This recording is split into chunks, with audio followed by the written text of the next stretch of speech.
안녕하세요. 늘 다른 분들의 사연을 듣기만 하다가 저의 사연도 이렇게 여러분들에게 들려드리게 되어 기쁜 마음입니다. 물론 유쾌한 사연은 아니지만요. 저는 5살 아들 하나 키우며 결혼 생활 7년째인 주부예요. 가정적이고 자상한 남편 덕에 저를 힘들게 했던 시가 식구들과 절연하고 지내고 있습니다. 아이가 유치원 막 입학했을 무렵에 절연했으니 이제 만 2년이 되어 가네요. 몰랐던 시댁 식구들의 음흉한 속내를 결혼 5년 만에 알게 되고 나서 오만정이 다 떨어졌다 할까요? 결혼 5년 만에 친정 아빠까지 돌아가시고 나서 저를 많이 생각해 주시는 듯 했던 시어머니는 사실 저를 딸처럼 생각한 것이 아니라 받아먹을 콩고물이 있는 대상으로 여겼다는 사실을 알게 되니 굳이 가족의 연을 이어가고 싶지 않았습니다. 남편이 전적으로 제 편을 들어주고 바람막이가 되어준 덕이 가장 크다고 생각하고 있어요. 저 혼자 연을 끊고 살겠다고 해도 쉽지 않은 일이니까요. 지금도 참 고마운 게 남편은 명절이나 어버이날 같은 부모를 챙겨야 하는 날이 돌아오면 꼭 이렇게 말을 먼저 꺼냅니다. 이번 어버이날에는 당신 부모님 뵈러 낙골당 갔다가 맛있는 거 먹고 들어오자. 날씨도 좋으니까 우리 정우 데리고 나들이도 갈까? 당신은 어때? 나야 좋지만 당신 정말 어머니 안 챙겨도 마음 쓰이지 않겠어? 나 때문에 일부러 그럴 필요 없고 당신이라도 집에 다녀오는 건 어때? 무슨 소리야? 전혀 그런 거 없으니 걱정하지 마. 내가 마음 푸는 거 보이면 어머니나 내 동생 입대다 하고 득달같이 달려들 텐데 내가 그걸 두고 보라고? 내가 되면 내가 알아서 정리할 거야. 당신은 우리 정우랑 우리 가족끼리 행복하게 살 일만 고민해. 며느리분들이라면 아실 겁니다. 시댁이 마냥 좋고 편한 곳이 아니라는 걸요. 물론 저도 그랬어요. 하지만 아무리 불편한 시댁이라 해도 내 남편의 가족인데 연을 끊는다는 건 진지하게 고민하고 살지는 않았습니다. 결혼했을 때만 해도 시어머니가 저를 함부로 대하지는 않았습니다. 그냥 다른 집들과 다를 바 없었어요. 저는 친정엄마가 일찍 돌아가셔서 안 계시는데요. 시어머니는 엄마가 안 계셔서 제가 결혼 준비할 때 어려운 게 많겠다며 안쓰러워 하셨습니다. 결혼할 때도 딱히 양가 부딪히는 거 없이 순탄했습니다.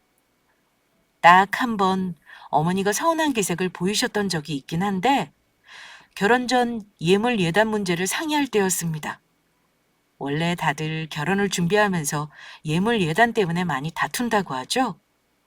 연애할 때부터 우리 둘은 결혼 얘기가 나오면 예물 예단은 하지 않았으면 좋겠다. 그렇게 말버릇처럼 말을 하며 연애를 했습니다. 하지만 막상 결혼 준비를 시작하니 시어머니께서는 당연히 받아야 되는 것처럼 말씀하셨습니다. 예, 혹시 너 친정아버지하고 예단은 상의해봤니? 우리 집도 이번 혼사가 처음이다 보니 뭘 어째야 하는 건지 도통 모르겠더라. 자식 장가보내 친구한테 물어보니 뭐 요즘에는 현금으로 한다고 하네.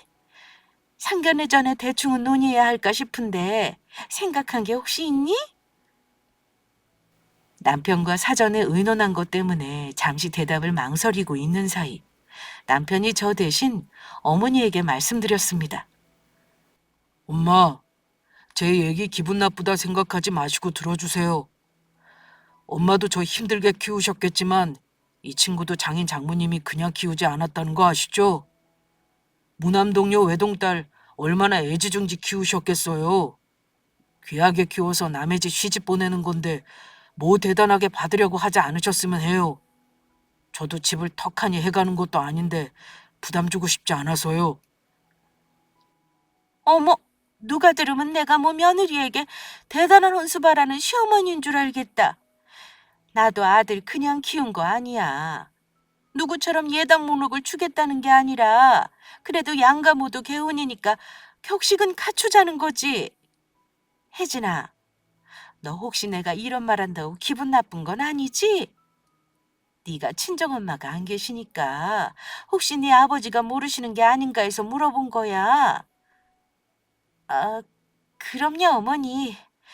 충분히 말씀하실 수 있는 문제예요. 제가 생각이 짧았나 봐요. 제가 아빠랑 논의해보고 다시 말씀드리는 게 나을 것 같아요. 그래.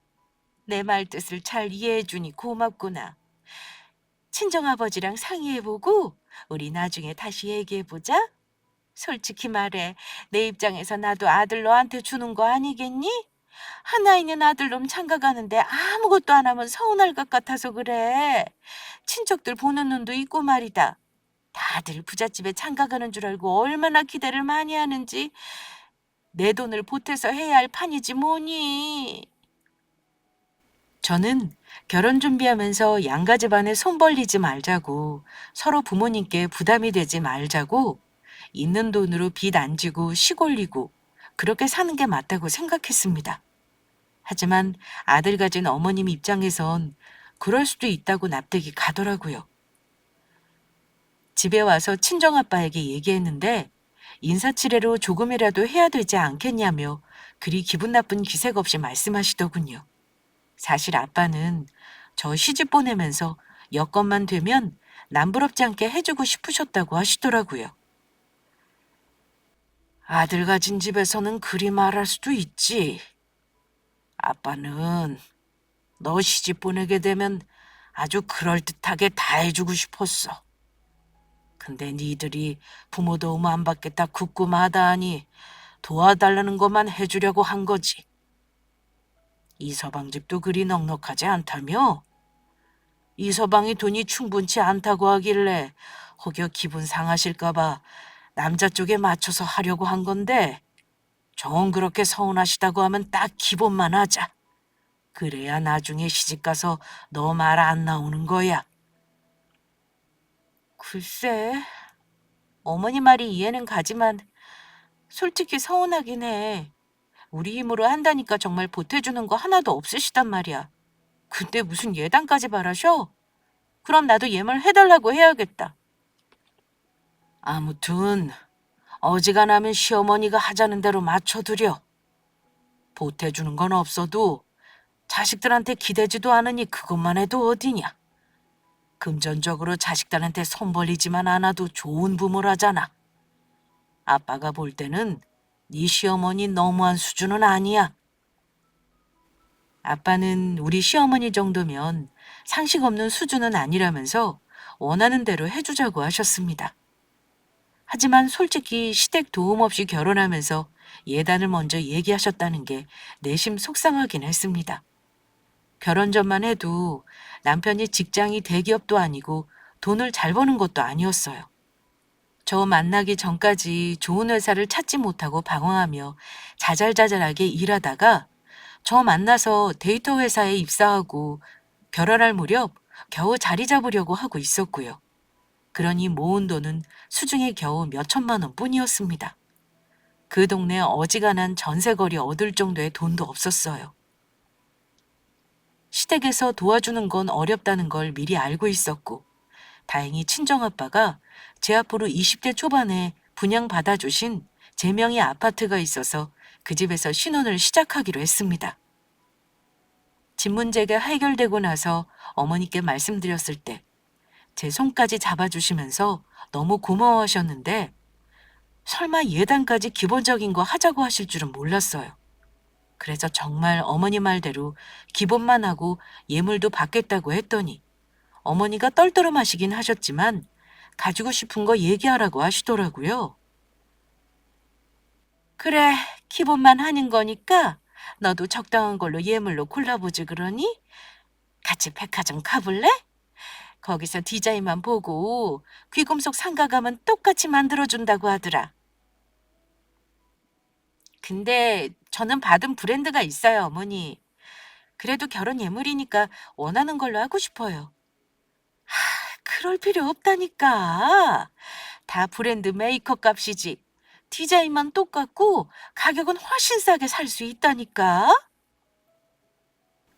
어머니는 소박하게 해주는 예물도 백화점 디자인 카피한 걸 하자고 하셨지만 제가 명품 아닌 주얼리 브랜드에서 하고 싶다고 졸라 겨우 백화점 브랜드 3부짜리 다이아 반지랑 목걸이 세트 하나 받았습니다.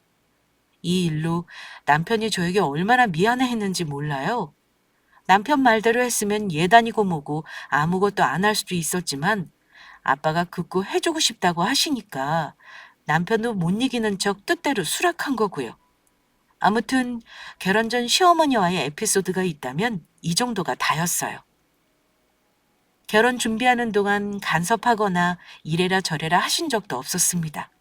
아들이 많이 부족해서 죄송하다며 친정아빠 집으로 때때로 과일이며 이런저런 선물을 보내주신 적도 있고 결혼하고 나서도 시댁에 오라가라 하는 일도 없는 분이셨어요.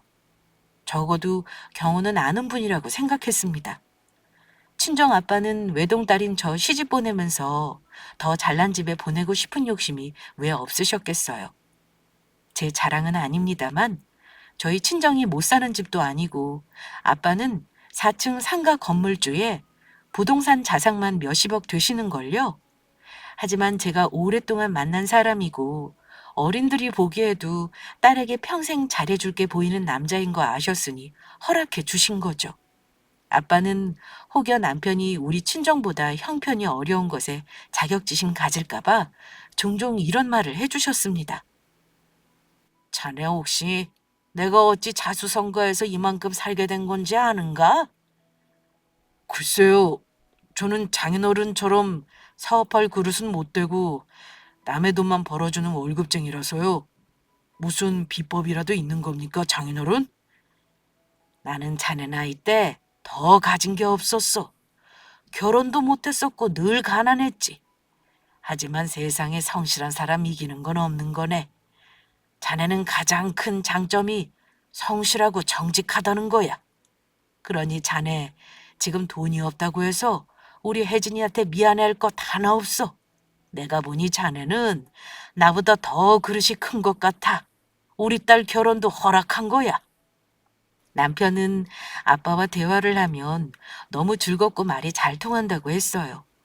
그리고 우리 친정아빠를 인간적으로 존경한다고 했습니다. 남편 역시 아빠가 돌아가시고 안 계시니 친정아빠를 정말 친아버지만큼 생각하고 잘했어요. 저는 친정아빠에게 잘하는 남편에게 참 고마웠고요. 결혼 빨리 한 다른 친구들 얘기 들어보면 결혼한 후 돌변하는 시가 식구들 때문에 속 썩는다 하던데 저는 결혼 초반까지도 그런 일은 없었습니다. 시월드 얘기는 저랑 상관없는 줄만 알았어요. 그런데 시월드는 시월드인 게요. 시어머니가 친정엄마 같을 수만은 없는 거더라고요. 제가 첫 아이 낳고 육아를 위해 직장을 그만두게 되면서 어머니가 점점 저를 함부로 한다는 느낌을 받기 시작했습니다. 아마 어머니는 아들이 혼자 우리 집안의 생계를 책임지는 모습이 보기 싫으셨을 수도 있고 부자 친정에서 생각보다 우리에게 경제적으로 도움 주지 않으니 실망해서 그러셨을 수도 있어요. 원래는 전화도 자주 안 하시던 분이 전화를 하셔서 저에게 신랑 잘 챙기라는 잔소리도 하셨습니다. 너랑 청우 먹여 살리느라 청우 아빠 늦게까지 야근도 많이 한다며? 다른 건 몰라도 아침에 밥은 꼭 챙겨줘라. 너 직장 다닐 때는 같이 바쁘니 이런 말은 안 했다만 이제는 집에서 애만 보고 시간 많은 사람이 너 아니니? 밖에서 사 먹지 말고 저녁밥도 반찬 신경 써서 해줘. 정우 아빠가 아침은 잘 안 먹고 가서요.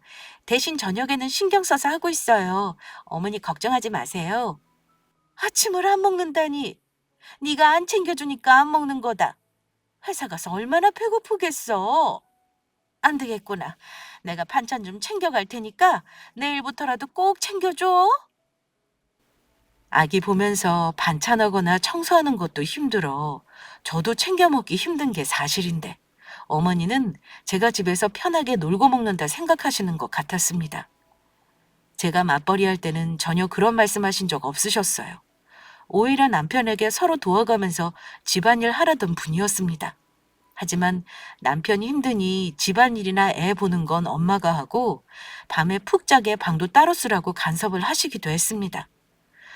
저도 거기까지는 이해해요. 아들이 안쓰러워 그러시는 거 100번 이해합니다. 하지만 종종 뼈 있는 말을 하시며 속물 같은 근성을 내비칠 때는 저도 진짜 어머니 의중이 대체 뭔지 의심스럽기도 했습니다. 어머니는 종종 이런 말을 하셨어요. 정우애미, 네가 무남동녀 외동딸인 게 참 다행이다 싶구나. 왜요, 어머니? 저 여동생이든 남동생이든 형제자매가 한 명만 있었으면 소원이 없겠어요. 외동은 솔직히 별로 안 좋아요. 무슨 일 생기면 서로 의지되는 형제는 한 명쯤은 있어야 좋죠. 그래도 나중에 네 아버지 재산은 다 네 거 되는 게 아니냐? 형제자매 있어 봐라. 재산 때문에 싸움 나서 서로 얼굴도 안 보고 사는 세상 아니니. 그런 거 생각하면 혼자가 편한 거지. 너는 얼마나 간단하고 좋으냐? 엄마도 안 계시니까 나중에 전부 네 몫이잖아. 저는 시어머니가 재산을 혼자 차지할 수 있어서 외동이 좋은 거라 하시는 말 듣고 조금 놀랐습니다. 뜨악한 표정으로 뭐라 대꾸를 못하고 있었는데 어머니는 이런 말도 하셨습니다. 지금 당장은 아니지만 어쨌든 우리 아들도 네 덕에 편하게 살게 되겠지. 젊었을 때는 고생 좀 해도 괜찮아. 사람이 믿을 구석이 있는 것과 없는 건 천지 차이거든. 글쎄요. 아빠가 재산 물려주시겠다는 생각을 하고 계신지는 모르겠어요. 저는 아빠 재산 미리부터 물려받을 생각은 한 적이 없어서요. 그러니? 뭐 그건 네 자유다만 사람 일이라는 게 또 모르는 거야. 늘 만일의 사태를 대비해 놓는 게 좋을 거다. 만일의 사태요? 어머니도 참, 어머니가 말씀하시는 만일의 사태가 혹시 저희 친정아빠 돌아가시는 거 말씀하시는 거예요? 어머니, 너무하세요. 친정아빠 아직 일하실 정도로 팔팔하신 거 보셨잖아요. 그러자 본인이 생각해도 심했다 싶으셨나 봐요. 멋쩍게 웃으시면서 그래, 내가 이건 말 실수했네. 어쨌든 우리 아들이 너희 친정에서 아들 역할 하고 있으니까 너도 나중에 혹시 아빠 재산 많이 받으면 우리 아들 나몰라라 하면 안 된다. 이렇게 농담인 듯 진담 같은 말을 웃으면서 하셨습니다. 제가 착하긴 해도 멍청한 사람은 아닙니다. 누가 들어도 우리 친정 재산을 자기 아들 챙겨주라는 말로 들려서 솔직히 불쾌할 때가 많았습니다. 게다가 시어머니는 아픈 손가락인 시누이 때문에 늘 걱정을 하시며 저에게도 책임을 전가하셨습니다. 어느 집이나 걱정거리 하나씩은 있는 법인 거 아시죠? 결혼하고 보니 시댁에서는 남편보다 2살 어린 그 당시 31살 시누이가 문제였어요. 시누이는 아주 어린 나이에 시집을 갔다가 아이 없이 이혼한 전력이 있는데 30이 넘도록 직장을 못 잡고 단기로 하는 알바만 전전하고 있었거든요. 어머니는 종종 시누이 때문에 속상함을 저에게 토로하곤 했습니다. 시누이와 저는 1살 차이로 제가 언니이지만 성격이 별로 맞지 않아 그리 가깝게 지내지는 않았어요. 시누이도 저를 살갑게 대하지 않았고요. 하지만 어머니는 늘 형제자매가 없는 저에게 시누이를 동생이라 생각해달라며 챙겨달라고 하셨습니다. 그나저나 우리 토이가 문제야. 30이 넘도록 변변한 직장 없이 저러고 있으니 볼 때마다 속이 터지니 어쩌면 좋으니. 저 성격에 남자를 만나도 오래가지도 못할 거야. 내 딸이지만 재혼해서 남의 집 아들 망치는 것 같아 나도 차마 시집가라는 말을 못하겠구나. 아가씨 나이가 30이 넘었잖아요. 이제는 어머니도 신경 끄시고 아가씨가 알아서 해야죠. 캥거루처럼 어머니가 평생 품고 사실 거 아니면요. 너희들이 나중에 도희 좀 잘 챙겨주고 그래. 니들은 가정도 있고 집도 있고 부족한 거 없지만 우리 딸은 저러고 나이 먹을 것 같아서 그래. 하나뿐인 오빠 내외가 잘 안 챙겨주면 누가 챙겨주겠니? 솔직히 말해 시누이를 망친 건 어머니였어요. 아들은 돌아가신 아버지 대신으로 생각하면서 딸은 영원히 보호해줘야 하는 대상으로 보시는 건지 어머니의 과잉보호와 육아 방식 탓에 완전 천상천하 유아독존의 성격이었습니다. 그러니 제멋대로 결혼하고 이혼까지 자기 마음대로 한 거고요. 시누이는 말도 그다지 예쁘게 하는 스타일이 아니어서 저랑 대화하면 늘 부하가 치밀어 오를 때가 많았습니다. 시어머니가 저에게 잔소리를 간혹 하실 때 옆에서 거들기도 했고요. 언니, 결혼하고 나서 오빠가 우리 엄마 너무 안 챙기는 거 아니에요? 예전에는 안 그러더니 자기 애랑 언니만 챙기는 것 같아요. 오빠가 무신경하면 언니라도 좀 우리 엄마 잘 챙겨주세요. 언니는 친정엄마도 없으니까 우리 엄마를 친정엄마라고 생각하면 되겠네요. 그렇죠? 정우 아빠가 요즘 바쁘긴 한데 제가 어머니께 하루 걸러 전화도 드리고 있고 지난주에도 얼굴 뵙고 왔는걸요. 제가 알아서 할게요. 저는 친정엄마한테도 살갑게 굴었던 딸이 아니라서요. 제 본모습대로 하면 되는 거지 억지로 꾸며서 하는 효도는 못하겠네요. 본인이 시어머니보다 더 잔소리를 하기도 했고 심지어 자기 오빠를 하도 챙기길래 되게 각별한 남매인 줄 알았습니다. 남편 말로는 그다지 사이좋은 남매도 아니었다는데 의아한 일이었죠. 아마 제 앞에서는 자기 오빠랑 사이좋은 척을 하고 싶었던가 봅니다. 결혼 전에는 신우를 몇 번 본 적도 없었어요. 그때는 저랑 말 섞을 일이 별로 없기도 했고 신우이가 저에게 다가서지 못하게 어머니가 중간에서 철벽을 치는 느낌이었습니다. 나중에 결혼하고 나서 든 생각인데 아마 어머니는 신우 성격이 탈로나 저에게 흠잡힐까봐 신우가 저랑 부딪히는 일 없게 조심하신 것 같았어요. 신우이는 어머니가 조심시키지 않았으면 아마 저랑 많이 싸웠을지도 모를 일입니다. 어쨌든 시간이 흐르면서 시모와 신우이에게 간혹 실망하는 일이 있기도 했지만 그럭저럭 서로 챙기며 지냈던 것 같습니다. 남편은 시간이 지나도 여전히 저와 친정아버지에게 참 잘하는 사람이었고 저도 간혹 시어머니가 이해가 안 갈 때가 있어도 이해하려고 노력했습니다. 그 정도 시댁과 고부 갈등은 누구나 겪을 수 있다고 생각했어요.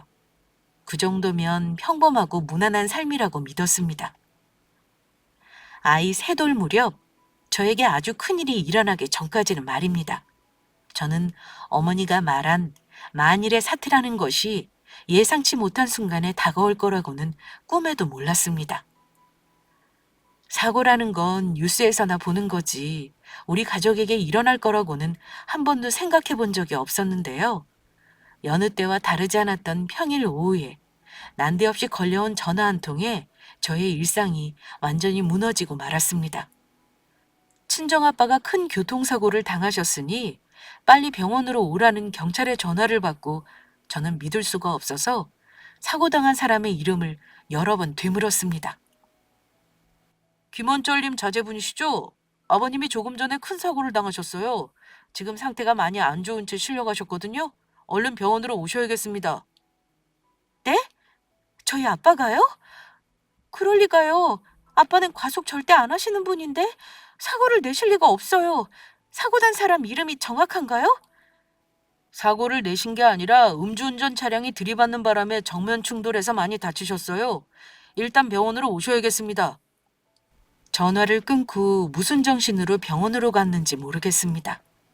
저는 남편에게 거의 울부짖듯 연락하고 병원으로 갔어요. 하지만 병원에 도착했을 때 이미 아빠는 저를 알아보지도 못하는 상태셨습니다. 이미 심폐소생도 여러 번 했고 아마 그날 밤을 넘기기 어렵다고 하셨어요. 사람이 살다 보면 뜻하지 않은 사고도 겪을 수 있고 안 좋은 일을 겪을 수는 있습니다.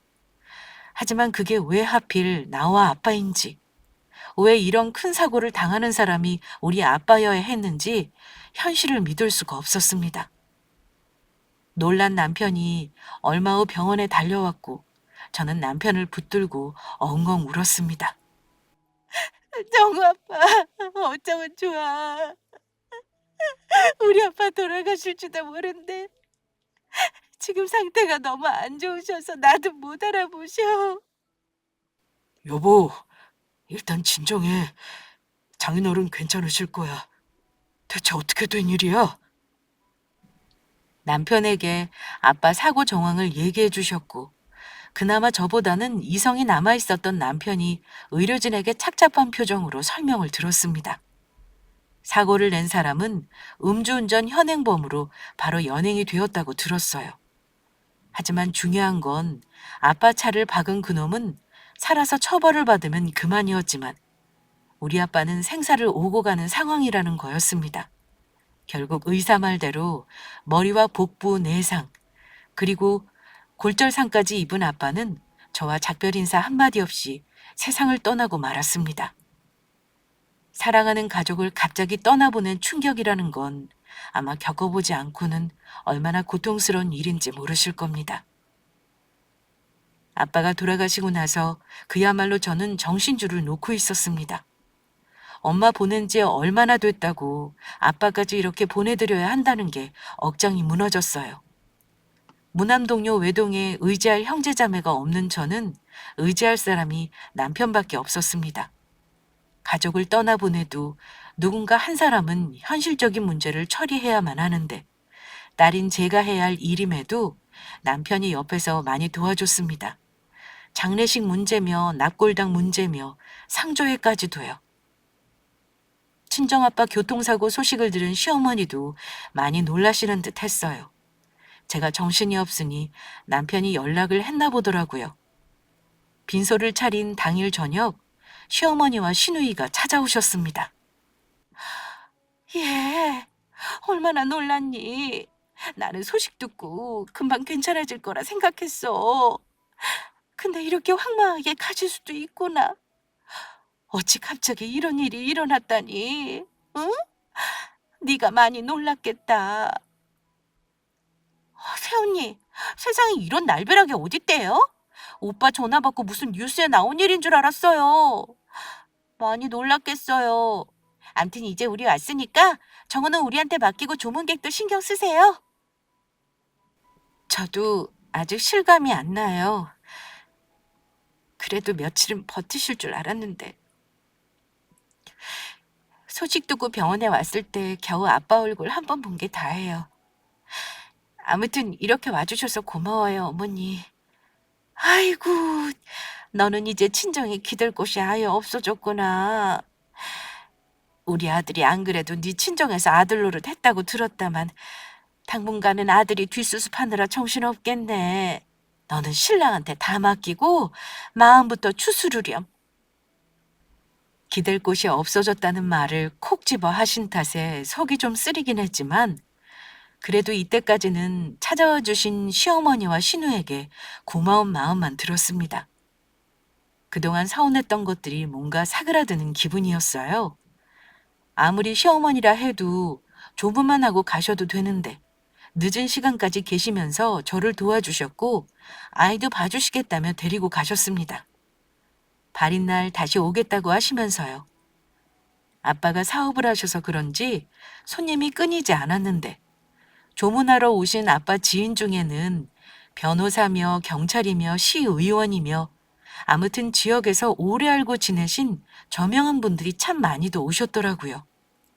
아빠를 보내고 슬픈 와중에도 손님은 맞이해야 했고 현실적인 문제들은 정신을 차리고 처리해야 했습니다. 아빠 지인들과 저의 지인들, 그리고 남편의 지인들까지 발인 하루 전날 저녁에 시가 식구들이 또 한 번 장례식장에 오셨더라고요. 예, 청우 엄마. 네 소식을 전했더니 한 번 오시겠다 내가 오늘 가자고 했어. 어쭈 오늘은 손님이 많이 없구나. 네, 이제 오실 만한 분들은 다 왔다 가신 것 같아요. 내일 아침 일찍 장지로 가기로 했어요. 어머니도 오늘 늦게까지 계실 필요 없어요. 오늘까지 와주셔서 감사해요. 가족인데 당연히 와야지. 자꾸 올 필요 없다고 하면 내가 서운해? 오늘은 너한테 미리 얘기할 것도 있고 해서 온 거니까 이따 손님들 다 빠지거든 잠깐 얼굴 좀 보자. 어머니가 할 말이 있다는 말을 하시며 신우와 눈짓을 할 때 알았어야 하는데 그들이 무슨 꿍꿍이로 아빠 장례식에 왔는지 말입니다. 저는 어머니가 하실 말이라는 게 대단치 않은 일인 줄만 알았습니다. 아빠 손님들이 몇몇 안 남았을 시간에 저는 남편과 식사를 마친 후 시어머니가 앉아있는 자리로 갔습니다. 어머니는 시누이와 사뭇 진지한 표정으로 대화를 나누고 있었어요. 어머니, 지금부터는 손님이 많이 없어서 괜찮을 것 같아요. 무슨 말씀이신지 정우 아빠랑 같이 들을게요.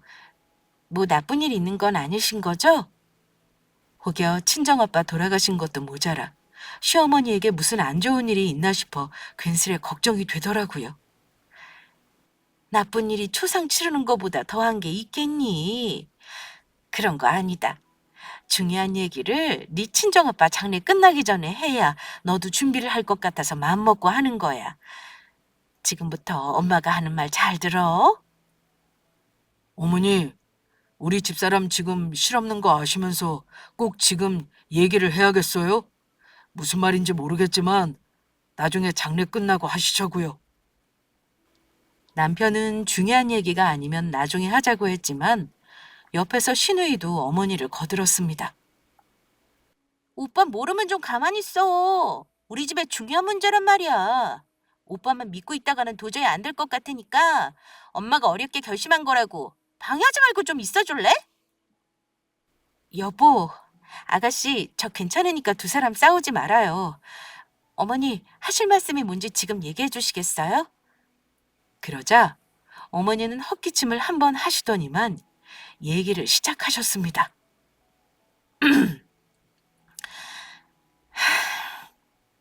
참 안 된 일이다만 네 아빠도 돌아가셨으니 너는 이제 챙겨야 할 친정이 없는 거나 마찬가지 아니니? 엄마는 이제 너를 며느리가 아니라 큰딸로 생각하고 싶어. 그래서 하는 말이니 오해 말고 들어라. 무슨 말이 하고 싶어 이렇게 뜸을 들이나 했는데요. 어머니가 비장한 표정으로 이러시더군요. 네 친정아빠 재산 정리는 장래 마치는 대로 할 거지? 실은 네 아버지 상가 건물 말이야. 이제 어차피 너한테 명의 이전할 거 아니니? 갑자기 아빠가 생전에 월세 받으시던 상가 건물을 얘기하시는데 뭔가 느낌이 안 좋더라고요. 네, 당장은 못하고요. 아빠 장례 마무리하고 차근차근 할 건데요. 상가 건물은 왜 물으세요? 그 상가 1층 모퉁이 자리 가게 있지? 그거 좀 비워다오. 우리 도희가 거기서 장사를 하고 싶다는구나? 네? 1층 상가를요? 아니, 어머님, 지금 공실이 난 상가도 아니고요. 다른 사람이 새 들어있는데 그 자리를 왜 달라고 하세요? 그리고 어머니, 그 자리 월세 비싸요. 무슨 가게 하시려는지 모르겠는데 200만 원 월세 내고 아가씨가 무슨 장사를 한다 그러세요? 난데없이 아빠 소유 1층 상가를 내놓으라길래 저는 헛웃음이 나오기까지 했습니다. 대체 우리 아빠 건물 상가 달라는 소리를 장례식장까지 와서 이렇게 분위기까지 잡아가며 해야 했을까요? 우리 도희가 왜 장사를 못하니? 얘가 이래봬도 온갖 아르바이트 못 해본 게 없는 애야. 너보다도 사업에 소질 있는 애니까 일단 가게 자리만 타오. 그럼 나머지는 알아서 하마. 그리고 월세라니. 너는 네 신우한테 설마 월세를 받겠다는 거야? 언니, 엄마가 말하니까 난 안 끼어들려고 했는데 안 끼어들 수가 없게 만드네. 언니, 나한테 설마 월세 받으려고 한 거 아니죠? 그랬다면 진짜 완전 실망이에요. 어차피 언니 재산이면 나중에 오빠 재산도 되는 거잖아요. 그럼 미리 준다 생각하고 1층 상가만 제 앞으로 지분 등기해 주세요. 보통 사람들은 상식이라는 걸 알고 그 안에서 상식적인 행동을 합니다. 하지만 시어머니와 시누이는 상식적인 게 뭔지 모르는 사람들 같은 언행을 보였어요. 사돈 장례식장에 와서 재산을 내놓으라는 사람이 정상은 아닌 게 확실한 거죠? 아가씨한테 그 상가를 왜 등기해줘요? 우리 아빠가 평생 뼈 빠지게 고생해서 장만한 상가를 자식인 내가 갖는 것도 송구한데 뭐라고요? 상가를 등기해달라뇨. 지금 공짜로 내놓으라는 말을 이렇게 멍석까지 깔고 하실 일이냐고요. 정말 어이가 없네요. 말했잖니. 어차피 네 건물 될 거고 건물은 또 우리 아들이랑 공동 소유나 마찬가지 아니냐? 그러니 미리 당겨서 달라는 거야. 이게 네가 어이가 없기까지 할 일이니? 그럼 너는 상가를 못 주겠다 이거구나. 누가 들어도 어머니 지금 억지인 거 아시죠? 어머니, 눈 있으면 한번 보세요. 저 지금 아빠 장례 치르는 중이에요. 생각이 있는 분이라면 적어도 장례는 끝나고 얘기를 하셨어야 해요. 적어도 더 이상 아빠 초상 치르는 중에 재산 내놓으라는 말을 하시면 안 되는 거죠. 저 못 들은 걸로 할 테니까 제발 돌아가 주세요. 어머니께 너무 실망스럽네요. 그럼 장례 끝나고 상의하면 그 상가 우리 도이 주는 거 고민해 볼 거니? 저는 끝까지 포기하지 않는 어머니 보고 기가 막혀 할 말을 잃었습니다. 그때 마침 남편이 끼어들었습니다. 어머니, 제발 그만하세요. 지금 이 사람 아빠 보내고 아직 장례 중인 사람이에요. 대체 왜 이렇게까지 경우 없는 짓을 하시는 거예요? 정우 엄마 얼굴 보는 게 정말 부끄럽네요. 대체 장인어른 상가 달라는 건 누가 생각한 거죠? 도희 너, 네가 이런 말도 안 되는 일을 꾸민 거야? 그러자 신우이가 뜨끔한 표정으로 아니라고 손사래를 쳤습니다. 오빠, 내가 엄마를 꼬셨다는 거야? 나는 세연이네 친정아빠 재산이 뭐가 있는지도 몰랐어. 엄마가 어제 장례식장 다녀오고 나서 나한테 얘기하신 거라고. 오빠도 좀 그래. 엄마가 얘기하면 진지하게 생각해 볼 수도 있는 거지. 대뜸 말도 안 된다고 할 일이야? 솔직히 엄마가 아주 엉뚱한 소리 하는 것도 아니잖아. 그래, 맞다. 정우애비 너 엄마 말 잘 들어. 너도 그 집에서 대리사위 짓을 5년을 넘게 했으면 아무리 네 마누라 재산이라고 해도 지분이 있는 거야. 알겠니? 네 재산이면 당연히 나나 네 동생도 지분이 있는 거지. 내가 영 틀린 말한 거 아니니까 정우 엄마랑 잘 상의해봐. 그 상가 하나 줘도 너희 사는 데는 아무 지장 없다. 그야말로 누이 좋고 매부 좋은 일이지. 저희 친정아빠 돌아가시자마자 이러시는 거 보니까 어머니는 꼭 예전부터 계획이라도 한 것처럼 보이네요. 꼭 우리 아빠 돌아가시는 것만 기다리고 있었던 것 같아요. 어쩜 이러실 수가 있죠? 죄송하지만 기대하지 마세요. 우리 아빠 재산이 어머니나 아가씨한테 돌아갈 일은 절대 없을 거예요. 뭐? 예, 생각은 해볼 수 있는 거 아니냐? 진짜 가족이라고 생각하면 못할 것도 없는 일이야. 너 이제 기댈 만한 친정 식구 하나 없잖아. 그동안 내 아들이 친정에 대리사위 노릇했으면 너도 이제 그만큼 해야지. 시어머니는 장례식장에 다른 손님이 몇몇 계신 것도 아랑곳하지 않고 언성을 높였습니다. 그런데 그때 와장창 소리를 내며 앞에 있던 테이블이 뒤집어졌습니다. 저는 물론 시모와 신우도 비명을 질렀지만 테이블 위에 있던 음식 세례를 받은 것은 시모와 신우였습니다. 남편이 테이블을 엎어버린 거였어요. 장례식장에 앉아있던 손님들은 남의 집안 싸움이 불편했는지 슬금슬금 밖으로 나가버리셨습니다. 아빠 장례식장에 오신 분들에게 이게 무슨 꼴인지 저는 너무나 창피하고 참담한 심정이었습니다. 저는 남편이 그렇게 화내는 모습을 결혼하고 나서 처음 봤습니다. 어머니, 우리 집사람한테 한마디만 더 하면 저 이걸로 안 끝나요. 이쯤 했으면 당장 돌아가세요. 너는 지금 네 마누라 역성만 드는 거야? 평생 힘들게 고생한 네 엄마랑 네 동생은 안중에도 없는 거냐? 이럴 거면 아예 남남으로 살지 그러니? 힘들게 말 꺼낸 사람 심정도 모르면서 너는 네 마누라 편만 두는구나? 오빠 진짜 미쳤어? 상까지 없고 왜 안 하던 짓까지 하는 건데? 우리가 그 정도로 잘못했어? 어머니, 말씀 한번 잘하셨네요. 오늘 이후로 저 그냥 어머니랑 도희랑 남남으로 살겠습니다. 이 사람 얼굴 보는 게 미안하네요. 어머니 말대로 저 마누라밖에 모르는 사람이니까 앞으로 우리 가족만 보고 살게요. 아시겠어요? 남편이 시댁과 절연하겠다고 선언하자 어머니는 당신 입으로 먼저 남남으로 살자는 말을 뱉어놓고도 막상 아들이 절연을 선언하자 충격을 받은 듯한 얼굴이었습니다. 뭐? 너 정말 엄마를 모른 척하겠다 이거야? 네 마누라 설득은 안 하겠다 이 말이니?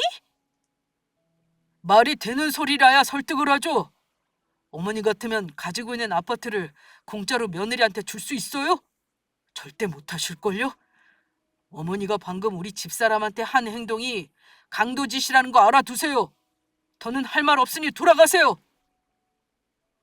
신우이는 생각보다 세게 나오는 자기 오빠를 이길 수 없다고 생각했는지 매서운 눈으로 저를 노려보며 옷에 묻은 음식을 추스르더군요. 그래, 좋아. 어디 오빠 마음대로 해봐. 나랑 엄마 무시하고 얼마나 잘 사나 보자. 엄마, 그만 가자. 오빠가 이제 모른 척 살자고 하잖아. 글러먹었으니까 포기하고 가자. 신우이는 주저앉아 있는 어머니를 억지로 일으켜 데리고 나갔습니다. 시모와 신우가 완전히 사라지고 나서 울음이 터지고 말았습니다. 남편은 미안하다는 말만 반복하며 저에게 사과했는데요.